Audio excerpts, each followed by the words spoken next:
우선 첫 번째 주제 어떤 건지 한번 맞춰보세요, 변호사님. 자, 지난 주말 61.74% 더불어민주당 어떤 걸까요? 더불어민주당 전당대회 네. 결과인 거죠. 네, 맞습니다. 정청래 당대표가 당선된. 네, 맞습니다. 자, 지난 토요일이었습니다. 정청래 의원이 61.74%라는 압도적인 지지입니다. 거의 더블 스코어 수준이죠. 박찬대 의원 누르고 신임 당대표 자리 차지했는데 이분 강성으로 유명하죠. 역시나 내란 단어 멈출 생각이 없어 보입니다. 당내 수락 연설에서 내란은 아직 끝나지 않았다. 내란 세력을 좀 뿌리 뽑아야 한다라고 했고 국민의힘의 관계에 대해서 어떻게 될 것이냐라고 묻는 기자들의 질문에는 내란에 대해서 사과하지 않으면 그들과 악수하지 않을 것이다 이렇게 말했습니다. 그런데 뭐 국민의힘 의원들도 악수 안 할걸요? 신동우 의원도 나도 이제 악수하지 않겠다 이렇게 말씀했습니다. 저도 악수하고 싶진 않지만 국민들이 보고 있기 때문에 하는 겁니다. 그런데 저렇게 대놓고 악수하지 않겠다는 것은 어떻게 보면 국민들과의 전쟁이라고 본다 뭐 이렇게 언급했거든요. 어떻게 보세요? 네. 뭐 정청래 그 당대표가 당선이 되고 나서 사실 이재명 대통령이 바로 불러서 점심을 먹던가 저녁을 먹던가 차담회를 할 줄 알았는데 바로 얼굴도 안 보고 휴가를 떠났습니다. 지금 벌써부터 좀 크랙이 발생되고 있다고 저는 말씀을 드릴 수밖에 없고요. 당선되고 나서 뭐 강선우하고 전화 통화하는 모습이나 이러한 것들이 이재명 대통령실은 굉장히 좀 껄끄러운 거예요. 뭐가 껄끄럽냐? 지금 정청래가 하려는 검찰개혁, 언론개혁, 사법개혁 있잖아요. 기타 등등 에너지 개혁도 할 거고 공기업, 공공단 개혁을 다 할 건데 이 개혁의 요점을 쉽게 설명하면 시험 봐서 들어온 사람은 다 내쫓고 네. 우리가 원하는 사람은 안 치겠다. 시민단체를 안 치겠다라는 것인데 이 조항이 대통령령으로 인한 대통령이 안 치냐 아니면 여당 대표, 국회가 안 치냐 이 조항 싸움으로 가는 거기 때문에 나중에 이러한 개혁적인 문제 하나하나도 정청래 당대표와 이재명 대통령실이 부딪힐 수밖에 없다라는 것이고 그러한 크랙이 뭐 대한민국을 건강하게 가는 거면 모르겠는데 대한민국이 건강한 방향으로 갈 것 같지는 않습니다. 정청래 당대표의 성격상 그렇게 보여질 것 같습니다. 알겠습니다. 대변인님께 두 가지 그럼 다시 한번 세부적으로 좀 여쭤볼게요. 지금 네. 말씀하셨습니다. 변호사님께서 정청래 의원이 당대표도 했지만 당내 분열 조짐 없는 것은 아니다. 좀 크랙이 보인다 이렇게 말씀하셨는데 자, 첫 번째 당심은 원래 정청래 대표를 선택했지만 지금 민주당 국회의원들은 박찬대 의원을 뽑아서 당시 이게 갈렸단 말이죠. 맞습니다. 그래서 그것 때문에 이제 좀 당내가 분열될 것이다. 요거 하나. 두 번째는 자, 정청래 이제 당대표의 페이스북을 잠깐 보시면 지금 현재 논란이 많이 됐던 강선우 지금은 의원이죠. 강선우 의원 감싸기입니다. 8월 2일 전당대회 직후 강선우 의원과 통화했다고 전하면서 제가 강선우 의원의 든든한 울타리가 되겠습니다. 힘내셔라 이렇게 밝혔습니다. 그러니까 이렇게 보면은 어떻게 보면 강선우 의원 감싸기를 두고 보좌관들의 울타리가 되겠다가 아니라 강 의원의 울타리가 되겠다. 이게 말도 안 되는 비난. 그래서 이 두 가지 어떻게 보시는지 좀 듣고 싶네요. 일단은 이재명 대통령의 초기 전국 구상이 조금 어그러진 측면이 있었다라고 보여집니다. 제가 봤을 때는 김민석 그 수석 최고였죠. 총리로 세우고 여당에는 박찬대 전 원내대표를 후보로 세우면서 박찬대, 김민석, 이재명 이렇게 3축으로 좀 친정 체제를 구축하고자 했던 것이 초기 전국의 목적이었다라고 저는 생각을 하고 그렇게 전해 들었거든요. 그런데 의외로 박찬대 전 원내대표가 정무감이 좀 떨어지고 민주당의 강성 당원들이 정청래 후보자를 훨씬 더 선호하는 모습들을 노골적으로 보여주게 되면서 그런 계획이 틀어졌다. 이렇게 일단 보여집니다. 제가 흥미롭게 봤던 것은 원래 정청래 후보자가 충청 영남권에서 먼저 승리를 했었잖아요. 네, 그 당시에는 당원 표심에서 25% 정도를 이겼었는데 그 간극이 이 깜깜이 기간 동안에 더 벌어졌어요. 맞아요. 그러니까 당원들이 더 많이 정청래 후보자를 지지하게 됐는데 그 사이에 벌어졌던 큰 사건 중에 하나가 강선우 후보자 사퇴 이슈였습니다. 근데 그때 박찬대 후보자가 강선우 후보자에 대해서 사퇴해야 한다라고 17분 전에 글을 올렸잖아요. 그러니까 저희 같은 고관 여층들이 봤을 때는 이거 대통령실과 뭔가 주고받은 게 있구나 이렇게 생각을 하는데 명심과 당심 싸움이었네요. 그렇죠. 네네. 실제로 박찬대 후보자도 그런 명심 어필을 하고자 하는 목적이었다라고 저희 모두가 생각을 하고 있습니다. 그런데 당원들이 봤을 때는 아니 강선우를 우리가 지켜야지. 우리 전우고 우리 동지인데 박찬대가 막타를 쳐서 어쩔 수 없이 물러난 거 아니냐가 돼버리면서 그런 식으로 이제 정청래가 끝까지 강선우를 지키고자 했던 강성 노선에 더 많이 손을 들어줬다라는 겁니다. 근데 여기서 흥미로운 것은 이 당심과 민심의 괴리가 굉장히 크다라는 거예요. 그 스트레이트 뉴스에서 마지막에 여론조사를 했던 것이 강선우 후보자 임명 강행이 적절한가라고 하는 질문에 찬반이 3대 6이었습니다. 반대가 60% 더블 스코어였어요. 그런데 민주당에서는 오히려 강선우를 지키자라고 하는 게 더 우세했고, 그래서 이 강선우 이슈 때문에 오히려 정청래 후보자가 더 힘을 얻었다라는 거죠. 그러니까 이렇게 해서 정청래 후보자가 됐다라는 것 자체가 이미 민주당이 민심과 멀어지는 길로 가고 있구나, 이걸 저희가 발견할 수 있다라고 생각을 하고, 그때 박찬대 후보가 페이스가 좀 말리면서 그 약간 똑같이 강성 노선을 밟다가 오히려 좀 이게 선거 계획 자체가 좀 틀어진 측면들이 있는 것 같아요. 그래서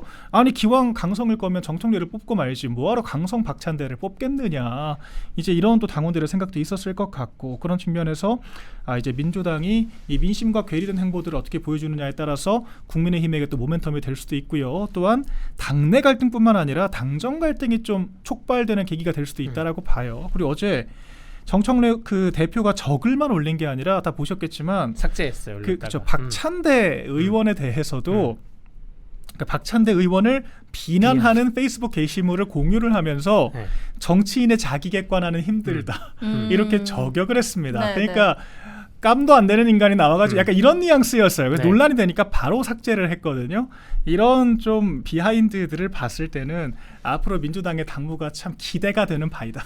그러니까 지금 생각을 합니다. 대통령이 휴가지에서 관세 협상에 대해서 미국 대통령 어떻게 만나서 이런 걸 구상을 해야 되는데, 야 큰일 났다, 이거 정청래가 됐다, 어떡하냐 이러면서 이거 어떡하냐, 당장 주식 양도 기준에 대해서, 대기업 기준에 대해서, 그 대주주 기준에 대해서 올리니 낮추니도 정청래 당대표가 함구하라라고 오늘 아침에 각 의원들한테 맞아요. 명령을 내렸잖아요. 그런 게 대통령실하고 이제 그 부분부터 조율을 해 가겠죠. 내 말이 맞냐, 네 말이 맞냐 하면서 지금 그 굉장히 중요한 국가 중차대적인 협상을 앞두고 좀 소모전이 발생할 것 같은 느낌입니다. 네. 지금 정청래 의원이 어쨌든 저렇게 행동을 하는 게 이재명 대통령이 이제 국민에게 약속한 뭐 통합이나 협치 이런 거랑은 조금 다른 행보 같거든요. 거리가 멀죠. 네, 거리가 먼데 이게 나아가서 그러면 결국에는 이재명 대통령과 정청래 당대표의 싸움이 아니라 나아가서 방송인 김어준 씨하고도 지금 줄다리기 싸움을 하는 거 아니냐, 이런 얘기가 조금 있어요. 이건 어떻게 보세요? 그렇죠. 그러니까 이게 김어준 씨가 중립을 지키는 척하면서 은근히 정청래 편을 많이 들었단 말입니다. 콘서트도 참석했고. 그렇죠. 네. 그리고 또 하나 강선우 후보자 사퇴를 두고서도 강선우를 왜 사퇴를 시키냐, 강선우는 문제가 없다, 자기가 봤을 때 아무 문제가 없다라고까지 얘기를 했습니다. 네. 그러니까 박찬대 후보자가 했던 얘기와 정반대되는 쟁점에서 얘기를 명확하게 했다라는 거예요. 그리고 이 사인을 또 지령받들듯이 정청래 후보자가 맞다라고 이야기를 하면서 승기를 굳힌 거예요. 이런 것만 보더라도 이 민주당의 시민사회 스피커들이 어디에 더 힘을 실어주느냐가 잘 보인다는 거고, 국민의힘과 민주당은 분위기가 많이 다릅니다. 그러니까 국민의힘은 제도권에서 출발한 정당이기 때문에 대통령이 훨씬 더 주도권을 가지고 있고 당이 좀 따라가는 입장인 경우들이 많아요. 그래서 이를테면은 고위당정이라는 걸 저희가 하거든요. 여당은 고위당정에 정부, 대통령실, 그리고 이제 당에서 각각 정책위의장, 국무총리, 대통령실 정책실장 이렇게 참석을 한단 말입니다. 네. 그러면은 보통 보수 정당은 정책실장 주도로 회의를 해요. 그러니까 대통령의 의중이 이렇다라고 하는 것에 대해서 총리와 이제 공감대를 보여주고 여당이 뒷받침을 한다라고 가는데, 민주당은 완전 다릅니다. 정책위의장의 파워가 가장 강력하고 당에서 법으로 주도를 하면 행정부가 따라가는 식의 정치를 하는 게 이제 민주당의 소위 시민사회에서 출발한 민주당의 스타일이에요. 네. 그래서 진성준 정책위의장이 이제 중심을 잡고 있을 때 정책이 잘 안 됐던 것이고, 근데 바로 이제 그 지금 대표 취임을 하자마자 했던 것이 정책위의장 갈아버리지 않았습니까? 그리고 지금 정부에서는 세제 개편안 지금 문제가 많은 거 맞거든요. 그런데 정부가 공표를 했다라고 하는 것은 나름대로 기속력 있고 절차를 밟은 거예요. 근데 이것을 대통령실도 그렇게 얘기하지 않습니까? 문제가 발견됐다고 갑자기 뒤집을 수 없다. 그런데 여당에서 뒤집을 수 있거든요. 네. 우리가 못 받겠다, 법 통과 못 시켜주겠다. 세제 개편안은 법률안 개정 사안이기 때문에 이렇게 목리를 부릴 수가 있어요. 그러니까 이런 식으로 당이 대중정치, 대중적 인기, 당원들의 강성 당원들의 어떤 니즈를 맞추다 보면 정부와 괴리가 생길 수가 있고, 이때 이제 그런 구멍들이 발생할 수가 있다는 거죠. 그래서 저희가 이 문재인 정권 때도 보면 민주당이 정말 조용히 권력 암투가 정말 살벌하게 벌어집니다. 모든 정적을 2년 안에 다 제거를 했거든요. 이런 상황들이 또 도래할 수가 있어 보인다. 이런 생각이 들었습니다.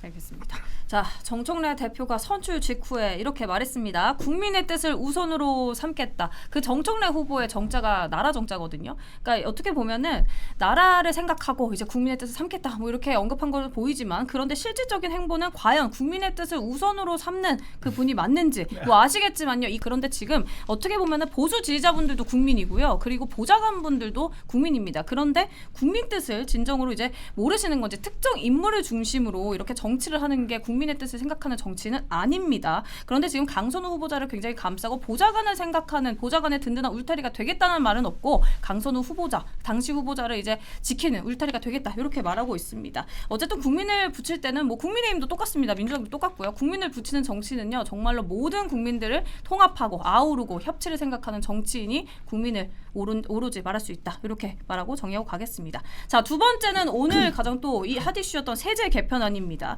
지금 주식 양도소득세 부과 대상 기준을 종목당 50억 원에서 10억 원으로 강화하는 내용을 포함한 이 세제 개편안 이걸 놓고 지금 개미 투자자들의 반발이 거세지고 있습니다. 이 세제 개편안에 반대하는 국민 청원에 동의한 사람 벌써 12만 명 넘어갔습니다. 실제 주식시장에 미친 파장 다 알고 계시죠? 코스피 5천 시대를 열겠다라는 이재명 대통령의 약속은 어디로 간 것이냐. 그런데 이런 상황에서 이재명 대통령은 휴가를 갔다. 이런 비판이 거세지고 있습니다. 어떻게 보십니까? 그러니까 저게 처음 저 세제 개편안이 나왔을 때 정청래 당선 전인데도 불구하고 너무 그 정부와 여당이 코드가 안 맞는 게 아닌가 좀 생각이 들었어요. 이재명의 정책 기조는 뭐였냐면 경제 정책 기조는 어떠한 투자할 자본들이 국민에게 있으면 그 자본이 부동산으로 가지 말고 그 자본을 주식으로 끌어들여가지고 주식을 활성화해가지고 경기를 부양시키겠다라는 것인데 저 세제 개편안은 거기에 완전 반대로 가는 것이거든요. 네. 그 윤석열 정부에서는 정말 주식 부흥을 하기 위해서 많은 준비를 했었는데 그 여러분들이 참고하실 거면 우리 박민영 대변인의 한 3일 전에 올린 페이스북 글이 있어요. 대통령실에서 근무할 때 저 그걸 읽으면서 네, 고생 많이 하셨다라고 생각이 했었습니다. 들었는데 그래서 그런지 그런 거 좀 미리 공유해 주세요. 예, 미리 네. 드리겠습니다. 윤석열 정부에서 이렇게 그 주식시장 활성화와 경제 부양책을 위해서 한 것이기 때문에 그걸 반대하기 위해서 그 50억에서 10억으로 낮추는 거를 대뜸 나온 것인지 모르겠지만 좀 다소 황당했죠. 그래서 국민청원이 바로 올라왔고 국민청원이 주말 사이에도 불구하고 벌써 국회가 논의할 수 있는 수준으로 넘어갔기 때문에 정청래 당대표 입장에서는 네. 무슨 내용인지 잘 모르지만 어쨌든 그래? 내가 승기를 잡을 수 있는 아이템이야? 라고 해서 함구 명령을 내린 것이고 그 함구 명령 자체는 좀 이해가 됩니다. 네. 이게 워낙 얼토당토하는 그러한 그 세제 개편안이 아니기 때문에 좀 이해가 됩니다. 네. 지금 여당인 근데 더불어민주당 내에서도 세제 개편안 재검토해야 한다 이런 목소리가 안 나오는 것은 아니거든요. 그러니까 주식 수익에 양도소득세를 부과하는 이 대주주 수준을 이제 낮추고 주식 거래세를 인상하는 내용이 담긴 이 세제 개편안이 시장의 불안 심리를 자극했고 결국 코스피가 하루 최대 낙폭을 이제 기록했다 이런 목소리가 나오는 건데요. 이 세제 개편안의 설계자인 진성준 민주당 정책위의장은 윤석열 정부 때 크게 낮춘 거래세를 원상회복하는 조치일 뿐 이렇게 말을 했는데 이분이 한 방송에서 그러셨죠. 주식을 안 해서 저는 잘 모릅니다. 이 발언이 지금 파장을 일으켰고요. 이러한 조치에 지금 현재 항의 전화도 계속 받고 있고 비난을 거세게 받고 있다고 합니다. 네, 진짜 참 무지해서 용감하다 이렇게 평가할 수 있을 것 같습니다. 지금 이번 금요일 날 있었던 그런 코스피 낙폭이 역대 4번째로 큰 낙폭이에요. 첫 번째가 2024년 미국발 경제 침체 때문이었고 두 번째가 2022년 코로나 팬데믹 때 또 세 번째가 2008년 리먼 브라더스 사태 때 이렇게 좀 외부적인 요인이 크게 작용을 했었는데 정말 순수하게 정권발 똥볼로 이렇게까지 많이 떨어진 것은 정말 최초거든요. 그러니까 이런 상황들을 예측을 못했다라고 하는 것 자체가 굉장히 한심하게 생각이 되고 진성준 정책위 의장이 또 방송 나가서 그런 얘기도 했어요. 오히려 주가가 떨어지면 투자할 기회 아니냐. 그러니까 우리가 주식 양권 낮춰줬으니까 지금 그 매수해라 이 말인가요? 그러니까 이게 지금 대주주 양도세 기준 완화라고 하는 것은 대주주들이 지금 반대하는 게 아니에요. 개미들이 반대를 하는 겁니다. 그렇죠. 그러니까 부자와 개미, 대주주와 이 개인 투자자들이 불가분의 관계인 것이거든요. 그러니까 경제라고 하는 것은 경제 구성원들이 유기적으로 협력을 한다라고 봐야 되는 것이고 저희가 윤석열 정권에서 대주주 양도세 기준을 왜 완화를 했냐면 애초에 그 대주주의 기준 자체를 적용하는 게 연말에 세금을 거둘 때 적용을 합니다. 그렇기 때문에 세금을 걷기 직전에 그 기준 아래로 주식을 매도를 해버리면 그 세금 납부 대상이 안 되는 거예요. 합법적인 조세 회피가 가능하기 때문에 세제로서의 실효성이 없습니다. 반대로 시장 입장에서는 아니 연말 때 세금 거둘 때만 되면 대주주들이 다 주식을 매도해버리면 시장이 침체하겠죠. 그러니까 그럼 주식가가 낮아지면 결과적으로 개미들이 피해를 보는 겁니다. 그리고 뭐 단타를 치라는 식으로 지금 진성준 정책위의장을 얘기하는 건데 개미들이 얘기하는 것은 우리는 가치 투자하고 싶다. 장기 투자를 하고 싶은데 이렇게 연말마다 세제 때문에 주식시장이 요동치면 어떻게 우리가 안정적으로 투자를 할 수 있겠느냐라고 얘기를 하는 거거든요. 네. 그리고 대주주 기준이 낮아져야 더 큰 손들이 유입되지 않겠습니까? 이런 여러 가지 저희가 논리적인 근거를 가지고 이 정책을 집행을 했던 거예요. 그런데 지금 민주당이 이거를 딱 네 단어로 일축을 하고 있어요. 부자 감세다. 부자 감세다. 이게 왜 부자 감세입니까? 그리고 대주주 10억 기준이 10억이라는 게 여러 종목을 합쳐서 10억이기 때문에 이걸 부자라고 부르기도 굉장히 애매해요. 그러니까 이런 상황인데 아무튼 세수가 이것 때문에 줄어들었다고 주장만 하고 있는 거예요. 그러니까 민주당이 지금도 부자와 서민의 이분법, 부자들이 망해야만 서민들이 잘 되고 기업이 잘 되면 노동자들이 힘들다. 이런 식의 대결 구조에 갇혀 있다라고 저는 보여지고 이런 식으로 이념 세제를 가지고 나오니까 당연히 시장에는 악영향을 끼칠 수밖에 없죠. 그래서 앞으로도 이제 민주당의 이런 아마추어 경제 정책, 정말 이게 마르크스도 울고 갈 고개를 저을 법한 그런 사자 경제학을 가지고 계속 이렇게 정책을 집행을 한다라고 하면 또다시 정책 실패 때문에 정권 잃을 수도 있다. 이렇게 제가 단호하게 말씀드릴 수 있습니다.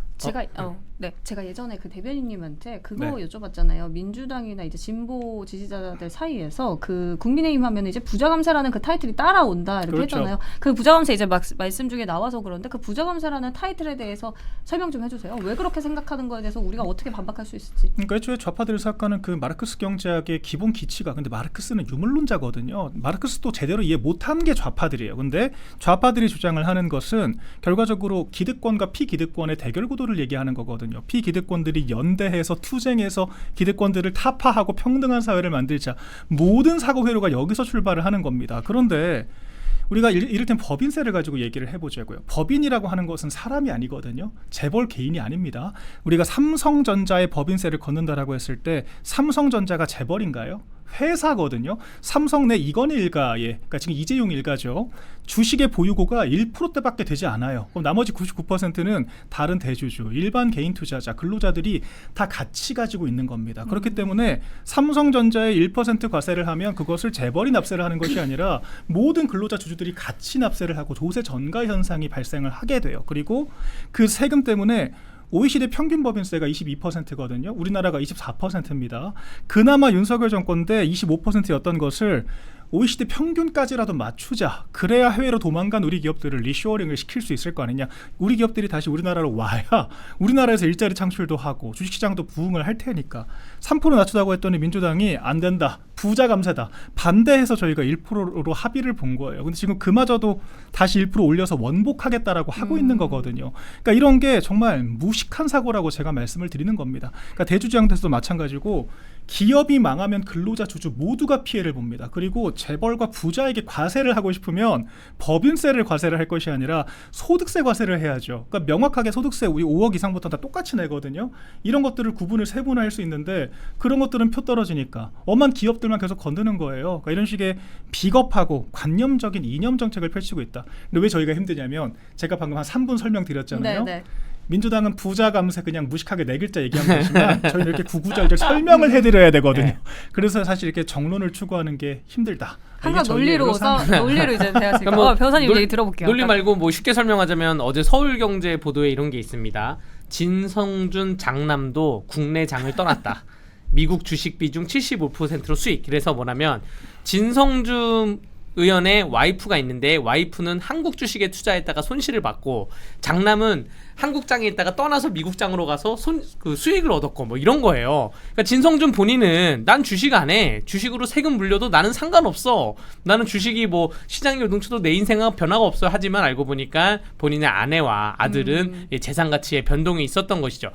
그러니까 지금 민주당 내에서도 여러 가지 얘기가 있는 게 부자 감세를 주장하지만 알고 보니까 내가 부자거든요. 알고 보니까 내가 그 영향을 받아요. 혹은 내가 직접적인 영향을 안 받더라도 내 주변에 뭐 자녀들이나 뭐 우리 부모님들이나 영향을 받기 때문에 그런 분들이 민주당 국회의원들한테 얘기를 할 거예요. 이거 말도 안 되는 정책이 지금 나온 거야. 엄마, 아빠 좀 정책 좀 제대로 해. 지금 친구들 얼굴을 들고 다닐 수가 없어. 그렇기 때문에 내부적으로 많이 나온 거고요. 저기서 아마 뭐 이렇게 나오겠죠. 50억과 10억 사이에 그러면 30억으로 하겠다. 25억으로 하겠다. 이러한 단순하고 일률 그런 편률적인 그러한 정책이 나올 거라고 저는 생각을 합니다. 네. 이게 네. 문재인 정권이 망한 이유가 돈을 풀잖아요. 어마어마한 돈을 풀었습니다. 문재인 정권 때 늘어난 국가 부채가 440조예요. 그러니까 역대 정권들이 모두 합친 것만큼의 부채를 5년 동안 만들었습니다. 근데 돈을 풀어요. 그런데 지금처럼 뭐 부자다 뭐다 하면서 옥죄기 시작하고 증시에 투자하는 사람들 손해보게 만들면 그 뿌린 돈이 어디로 흘러가겠습니까? 한 곳밖에 없습니다. 부동산. 그렇기 때문에 부동산이 오르는 거거든요. 그렇기 때문에 문재인 노무현 정권 때 일관되게 2배 가까이 부동산이 오른 거예요. 그런데 이재명 대통령은 그런 과거 실패를 알고 있기 때문에 뭐라 얘기를 했느냐. 우리가 돈 뿌리지만 부동산 안 오를 거다. 우린 증시 활성화를 하겠다. 코스피 5,000위원회 만들겠다. 이렇게 얘기를 했던 거거든요. 그런데 지금 전혀 그 정책 방향과 다른 방식으로 가고 있고 과거 실패를 답습을 하고 있죠. 우리가 여기서 뭘 발견할 수 있는가? 경제를 정말 모르는구나. 어떤 정책을 해야 증시가 부양되고 어떤 정책을 하면 침체되는지를 몰라요. 그러니까 목적이 올바라도 방법을 모르니까. 그러니까 저희가 아마추어 행정부라고 하는 거 아니겠습니까? 그러니까 저는 단호하게 제가 민주당 지지 못하는 이유는 무식해서예요. 그러니까 경제에 대해서 너무 모릅니다. 너무 모르고 민주당만 그런 것이 아니라 애초에 역대 역사적으로 좌파 정권 집권 이래 경제가 부흥했던 적이 없어요. 그렇기 때문에 경제 안보가 중요하면 좌파 정권 뽑으면 안 되는 겁니다. 저는 그렇게 생각하고 지금 그 모든 과거 좌파 정권들의 실수를 그대로 답습을 하고 있다. 이렇게 보여지고요.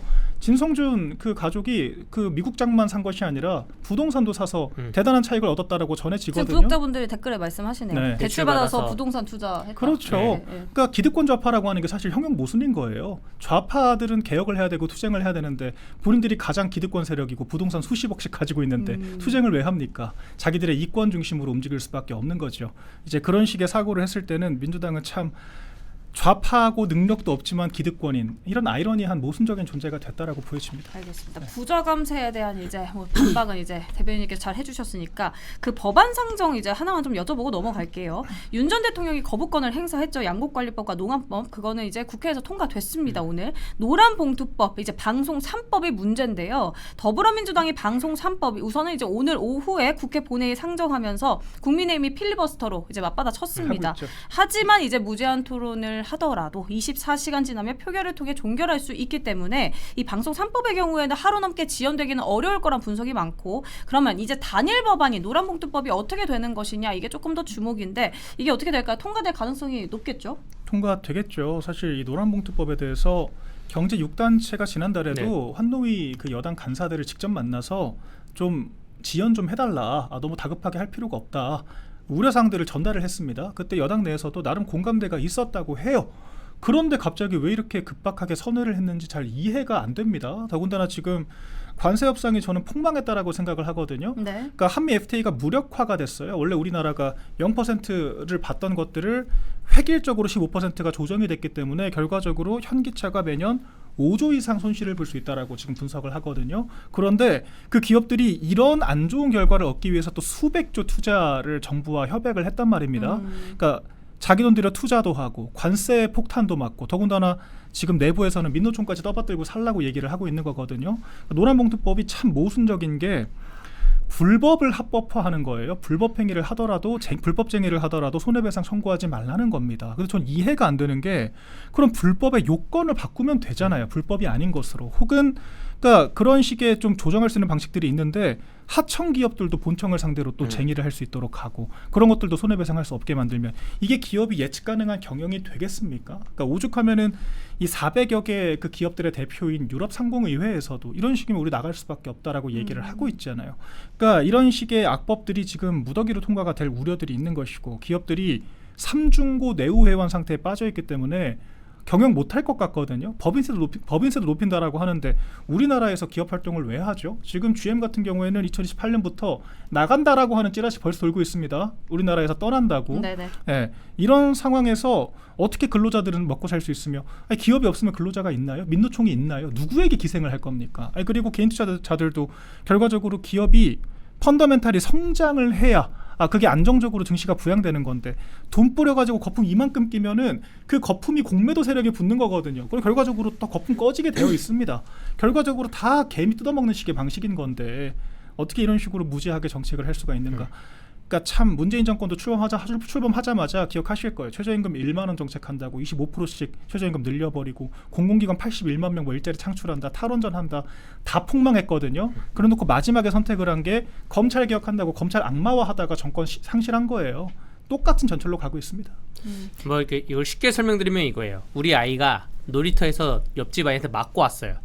그럼 나는 그 옆집에 할아버지 집에 가서 불을 지를 수 있습니다. 이런 논리예요. 뭐네. 그래도 그 할아버지는 우리 손자가 니네 손자를 때렸다고? 그러면 나는 우리 집에 불 질러도 난 너에게 손해배상을 청구를 못하네. 이런 법이에요. 그러니까 지금 하청에 있는데 만약에 그 오하청에 있는 사람이 삼성은 돈을 계속 내렸습니다. 현대도 돈을 내렸어요. 그런데 마지막에 있는 근로자한테 다른 그 오하청에 있는 뭐 어떠한 사업상의 문제로 인해서 근로소득을 받지 못했을 때 그런 노동의 피해를 받았을 때 그거를 본청에 가서 그 난리를 칠 수 있는 불법 행위를 저지를 수 있는 물건을 때려 부실 수 있는 그래도 그 불법 행위에 대해서 청구를 못한다. 좀 요런 말도 안 되는 법이 지금 만들어져 있거든요. 예를 들어서 뭐 우리 아이를 학교에 보냈는데 선생님이 우리 아이를 체벌했어요. 그럼 나는 그걸 선생님한테 가서 따져야 되지. 그 선생님의 부모님한테 가가지고 때려 부실 수 있냐. 그러니까 뭐 사고 방식이 굉장히 그 이상한 사고 방식으로 만들어진 법이기 때문에 네네. 외국에서 보기에 깜짝 놀라는 거예요. 유럽 상공회의소가 보기에는 우리는 대한민국에서 철수할 수 있다라고 말을 하는데 만약에 한두 개만 철수를 시작하면 연쇄파동입니다. 그러면 지금 좌파들이 원하는 세상은 뭐냐. 그냥 다 고용해라. 다 직접 고용해라. 삼성이 다 직접 고용하고 현대가 다 직접 고용해라. 이걸 더 넘어서가지고 진짜 공산주의처럼 국가가 자동차 만들어서 다 직접 고용해라. 국가가 휴대폰 만들어서 다 직접 고용해라. 이런 말도 안 되는 세상을 꿈꾸고 있는 것이다. 시장 경제주의에 반하는 것이고 인류가 발전하는 거에 저해되는 그러한 법이라고 생각을 합니다. 알겠습니다. 이게 조금만 첨언드리자면 네네네. 그렇다 근로자들이 좋아할 만한 법도 아니에요. 정확히는 민노총만 좋아할 법입니다. 우리나라가 노동시장 이중구조가 가장 심각한 나라입니다. 그리고 비정규직 가장 많이 만든 것이 아이러니하게도 김대중 정권이었어요. 민노총 정규직 근로자들은 오히려 전 세계 최고 수준의 노동자 복지 권익을 누리고 있습니다. 네. 자르지도 못해요. 지금도 이미 법이 노란봉투법 같은 거 없어도 파업하면은 민노총의 알력이 너무 세기 때문에 기업들이 소송도 못합니다. 어차피 또 다른 분쟁을 낳을 수가 있기 때문에 이런 상황인데 그럼 민노총 때문에 오히려 소외되는 민노총이 불법 파업 활동한 민노총 근로자들 대신해서 열심히 그 공장 돌리는 이 불쌍한 노동자들도 이미 있는 거거든요. 비정규직 노동자들은 파업도 못해요. 파업하면 잘리니까. 그리고 청년 노동자들 왜 이런 사람들 배려 안 합니까? 그러니까 이런 식으로 근로자들 중에서도 기득권 근로자 민노총만을 대변하기 때문에 민주당이 정상적인 정당이 지금 아니라고 저는 보여지는 겁니다.